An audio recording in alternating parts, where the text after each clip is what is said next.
My mental health is outstanding right now. I'm not allowing anything or anybody to overwhelm me. You are not going to stop me.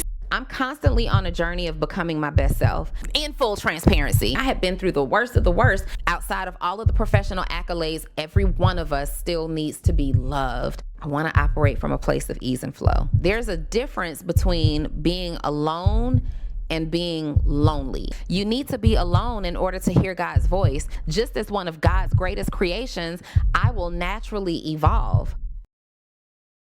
Welcome to another episode of the Full Transparency Podcast with Donnie Wiggins. I am Donnie Wiggins, your favorite business coach. I'm starting to think I'm a little bit more than just a business coach, though. Like, y'all coming back to your girl for all kinds of advice. And many of you may not know that I actually started in the relationship space, and then I went into the personal development space, and then I went into the business coaching space. So this is all just a really, really good time for me. And one thing that I would say to you guys is whatever you love doing, do it. I get asked all the time, what inspired me to be a business coach? What inspired me to become a business coach? In fact, I just got selected to be one of Atlanta's 50 most powerful women, Zell. I don't know if I shared that. So I am one of 2025's most powerful women in Atlanta. I just shot the magazine for it. And in that magazine, they did an interview with me and they asked me what inspired me to become a business coach. And the truth is,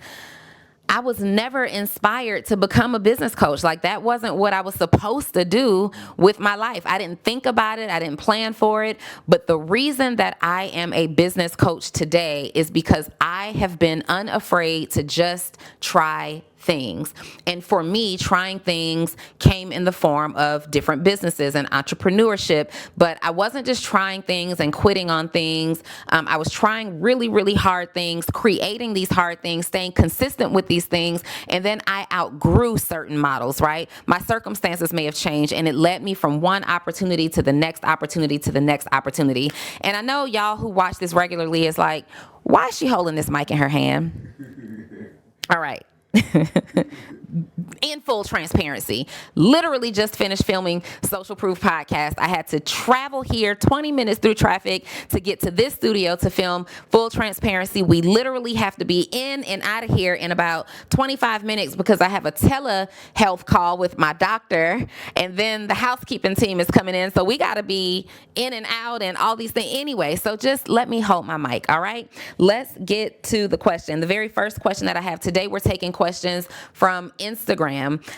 Number one, how is your mental health? I've been asking everyone, checking on my strong people. I appreciate you. Shout out to Mr._who.lives.like this. All right. My mental health is outstanding right now. You guys may have known that if you've been watching me for a while that I ended the previous year dealing with a very tough or challenging space that I was in mentally. And at the end of the year, for the new year, I decided to get baptized again. And when I decided to get baptized, before I entered that pool of water, I decided that I was going to leave whatever was troubling me there. I was just going to leave it there, right? I wasn't carrying that with me. And I know it sounds easier than done. I know it sounds easier said than done, right? But what would end up happening is when I made the decision to do that, when I made the decision to become that person that was just going to leave those problems right where they were, that wasn't me saying that I'd never experience hurt or pain or problems again. It wasn't that. It was me saying that I know that these problems exist and I am not going to allow them to impact me this year the way that they did last year. And in order to do that, I have to do certain things. I have to create certain habits that keep me in a mental space to have capacity to deal with challenges. See, the year prior, I didn't really have the capacity or the tools and resources that I needed to have close to me in order to deal with these challenges. So what am I doing in this year that is putting me in a better mental space? Number one, I'm talking to people about my problems. I'm talking to people that can bring me great ideas and great solutions about any of the challenges that I experienced, right? I, number two, have challenged myself to read the Bible from cover to cover. That's one of the things that I am doing this year. Is a personal goal of mine. I've never read the Bible straight through from page one all the way up to my Bible is about 1,470 something pages. And I am doing that this year. And it's really difficult to read the Word of God and stay in a negative mental state, right? Number three, staying in constant prayer and meditation and committed to my affirmations. I am listening to my affirmations all day, every day. Well, Donnie, what do you mean you're listening to affirmations all day, every day? If you ever see me out in public, there's a very light chance, very small chance that you will see me without some type of like an AirPod on. And when you see me with that AirPod on, I'm usually playing my affirmations in the background. I literally, every time I update my affirmations, I feel like I have to sneeze.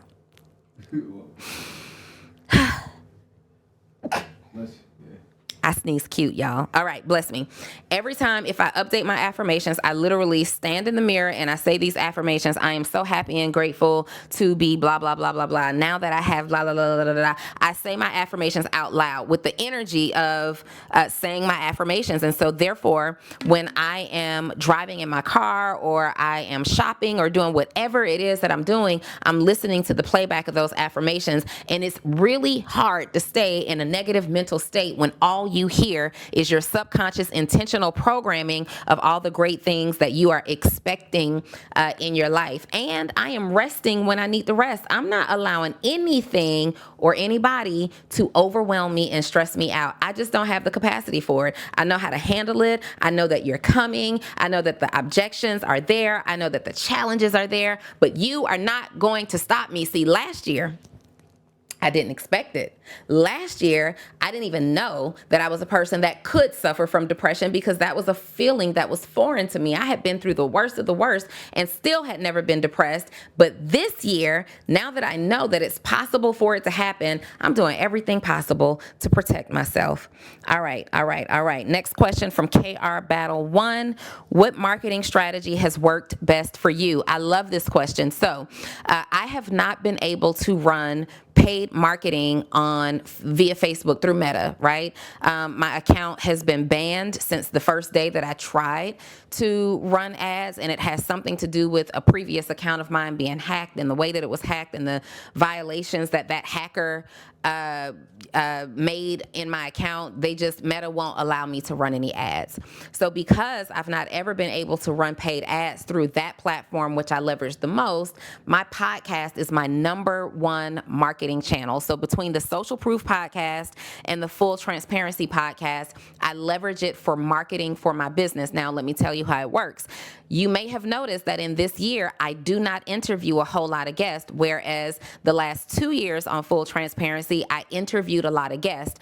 But here's what I realized. I realized that if I am interviewing a whole bunch of experts, it doesn't put me in a position to demonstrate my skill set, my talent, and my ability. So I made a strategic decision to pull back, have very limited number of guests so that I can come and teach things that will inspire someone or be the decision-making factor to know that you should work with me. Like, wow, she knows her stuff. I'd like her help with my business. I'd like her mentorship. Speaking of, my mentorship community is open, Actionable CEO. We are right now giving 7 days free, a 7-day free guest pass to my mentorship community. All you have to do is, if you're watching it live right now on Instagram, comment the word guest anywhere in the comments, and I'll DM you the link right now to get your 7-day free guest pass. If you're watching this on YouTube or listening on Audible, just go to actionableceo.com.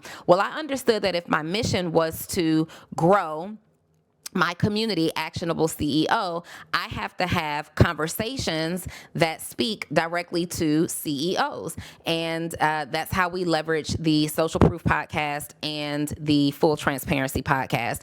Other marketing strategies that work are going live, posting content. I post a lot of content on Instagram. If I'm posting content, it's going to be more lifestyle. That's building the trust factor. You know, I'm a real person. You know what I like to do in my life. And it also builds the relatability factor, right? I do talk business on Instagram, but I love to demonstrate just who I am, my personality, things that are important to me, some of my core values and beliefs, and some of my thought processes on topics that are popular within the audience demographic that I serve, okay?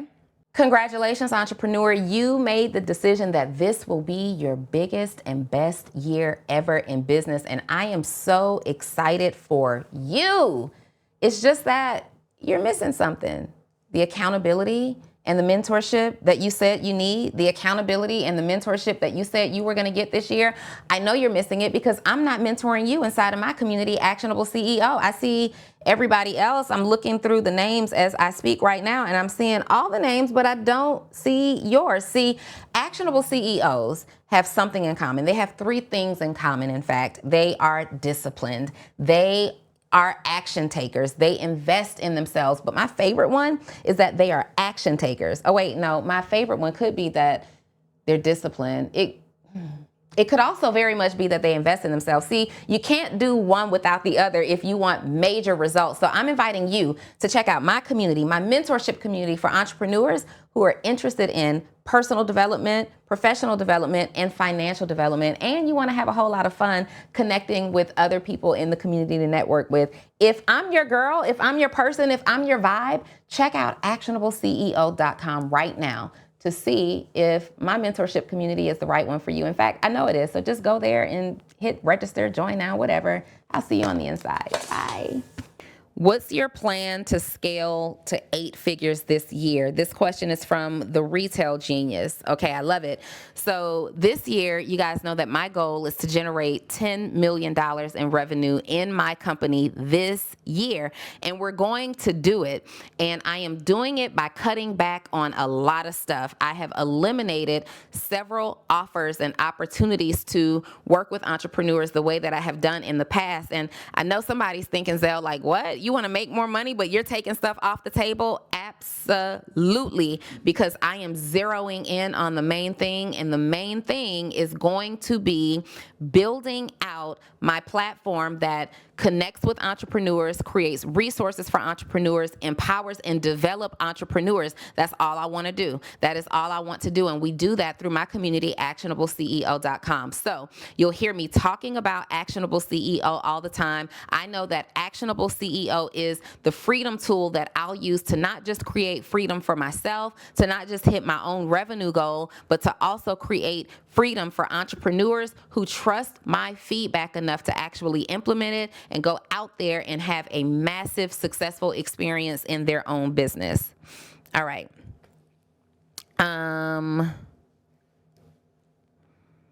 Let's see. As a blind entrepreneur, what's the best way to market my clothing brand? And also, where can I send you some merchandise? And how was Japan?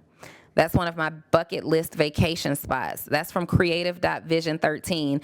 As a blind entrepreneur, wow, I find it really, really interesting and inspiring that you are a blind entrepreneur right now plugged into this live stream and that you actually have a clothing brand. I would imagine that that comes with certain challenges, right? So I don't know how you're building the business if you have someone who's helping you out, if you have a particular demographic, but what I will tell you is that I would leverage my story every chance I got, right? I would talk about the disability that most people would say, I can't start a business because I'm blind. I would talk about being blind. I would talk about how I became blind, and I would talk about why I was inspired to create such a visual heavy business being blind. Why did I go into this industry? Why did I choose this particular market? And am I serving a certain type of audience? Who am I serving? Who are these clothes for?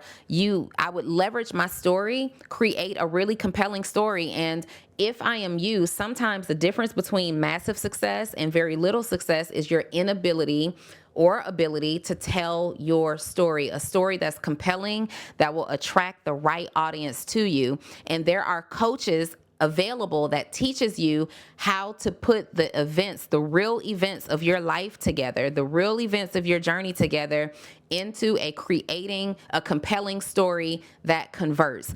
And if I am you, I am leaning into that heavily. Secondly, you can DM me and I'll send you an address to send me any PR packages.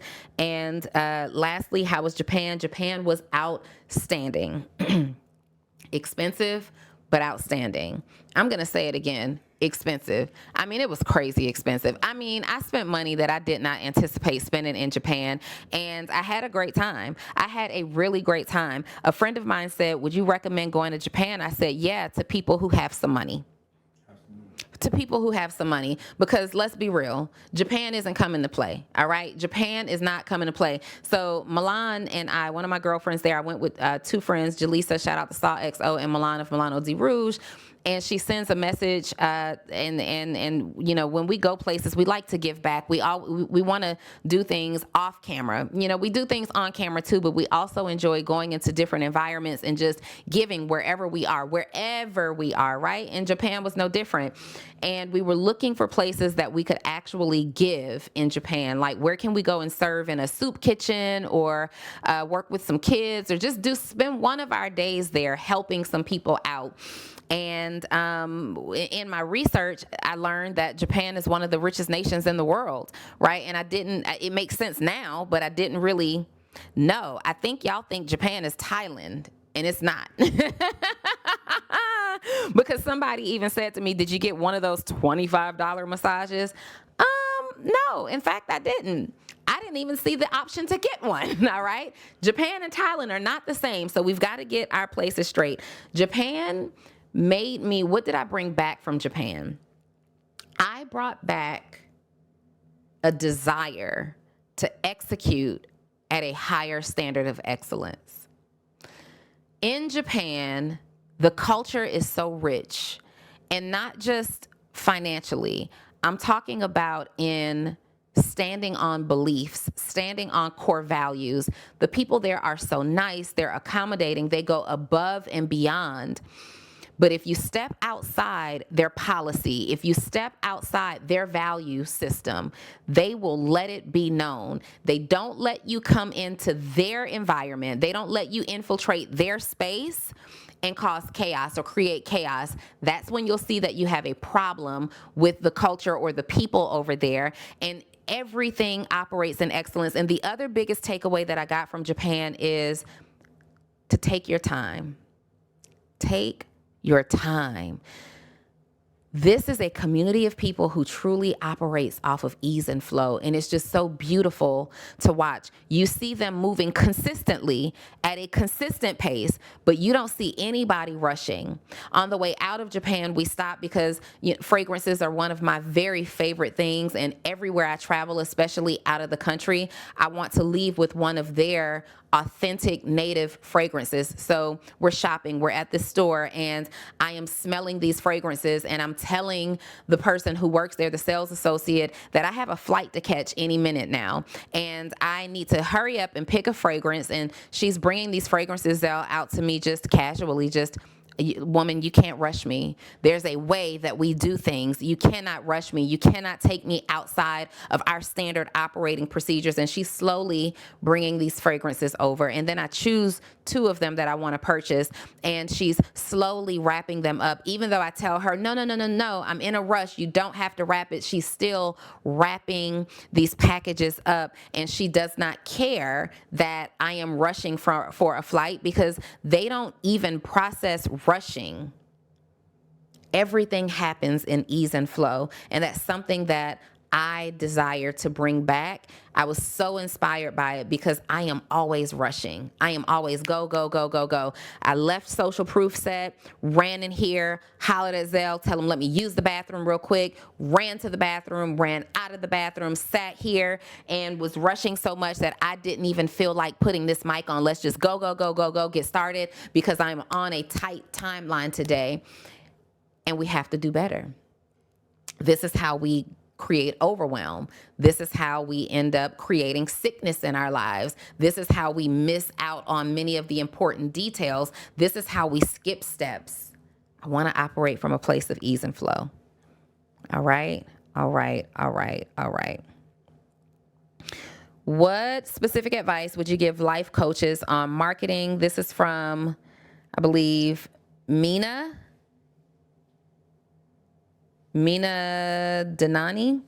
Okay, so if you are in the coaching space, period, whether that's life coaching or business coaching, marketing coaching, I recommend that you find 3 to 5 pillars that you enjoy speaking about, that you know everything about, that you can talk about over and over and over again. What are 3 to 5 pillars? Those are topics, those are conversations. And I recommend that you lean into those 3 to 5 pillars over and over and over and over and over and over and over again. If your conversation pillars are productivity and confidence and getting over childhood trauma, that's what you're talking about. And you're staying in that space and you're creating conversations around it. You're creating content around it. You're building case studies around it. Anytime you see something that's happening in popular culture that's making it on the Shade Room or making it on the blogs or whatever it is that you watch, you're pulling those for case studies and talking about breaking it down and talking about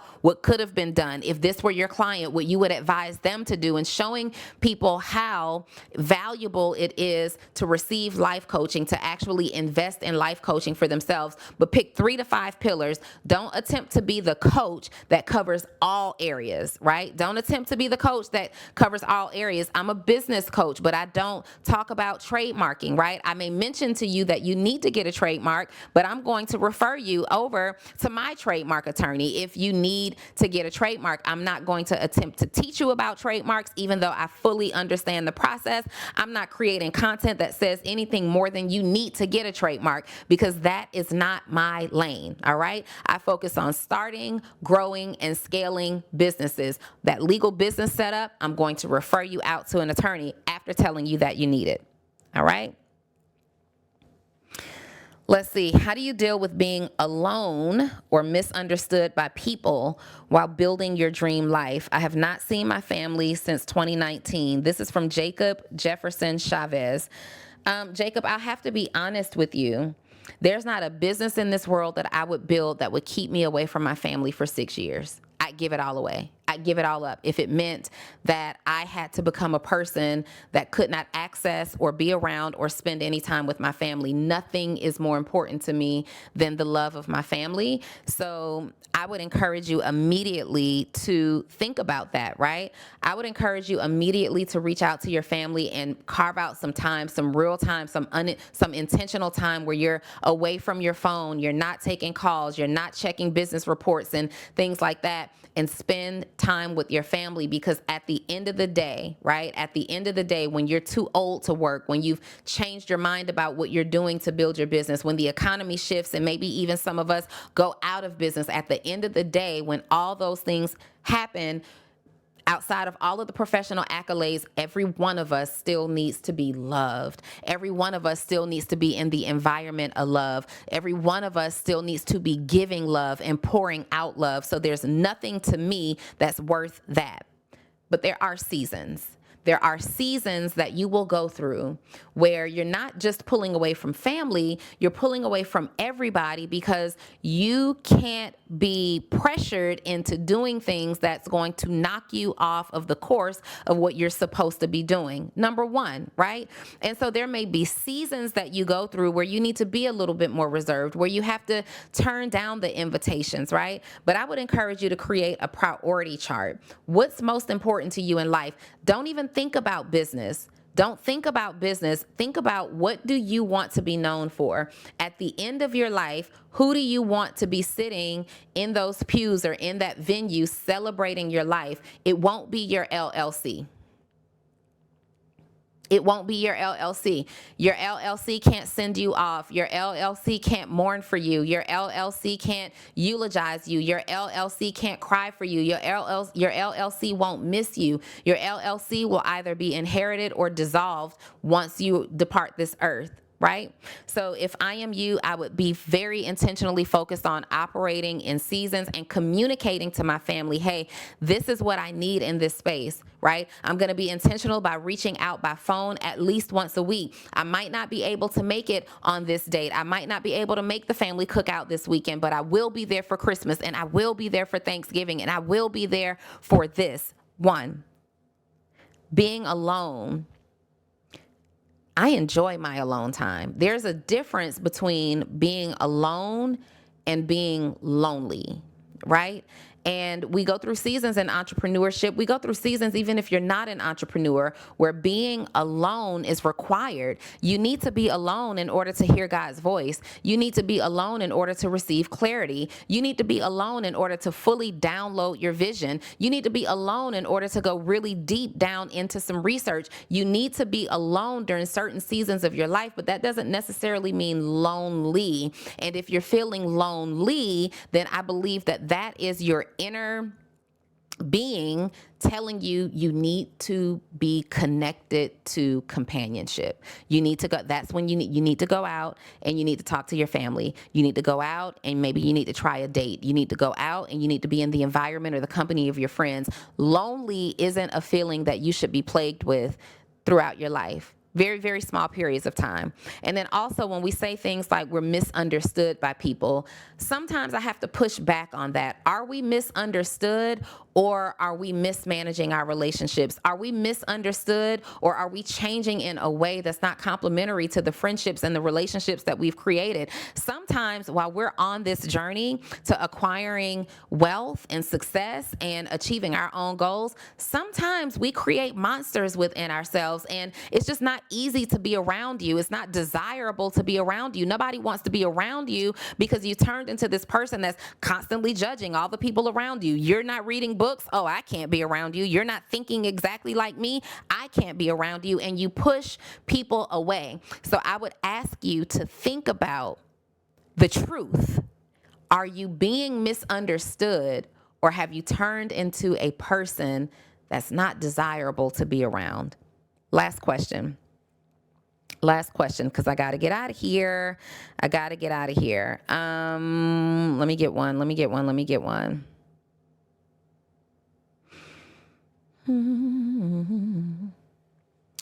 Though your niche is financial mentorship, it's business mentorship.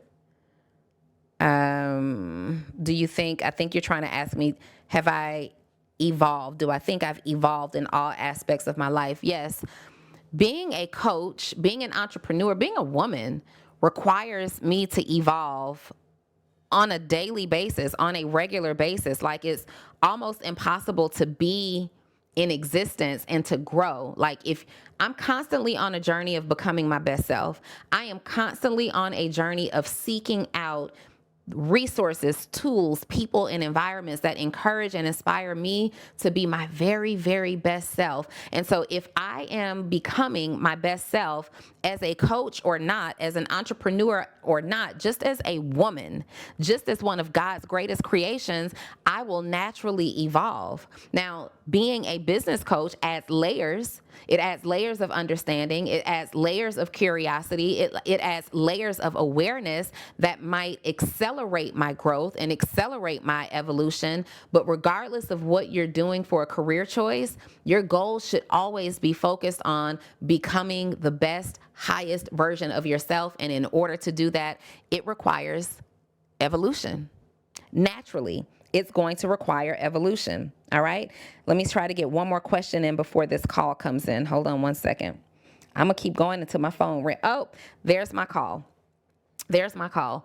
All right, you guys. So my call, my appointment is here. My phone is ringing. I hope you've enjoyed this Q&A. We'll do this more often. Let me know in the comments if you'd like to see more live Q&As. Instagram, you guys let me know if you enjoy this format where you get to ask me questions and I answer in real time. If you're watching this on YouTube or listening on audio, wherever this is posted, and you enjoyed the real questions from real entrepreneurs and real people living their lives being answered this way, let me know in the comments, and also let me know what your biggest takeaway was from the questions that we've answered today. Make sure you are subscribed to the channel, and make sure you check out actionableceo.com. Just go to the site and you'll see that I am gifting you 7 days free in a guest pass, so you can come and check us out and decide if I am the mentor for you. I will see you next week right here on Full Transparency with Donnie. Bye.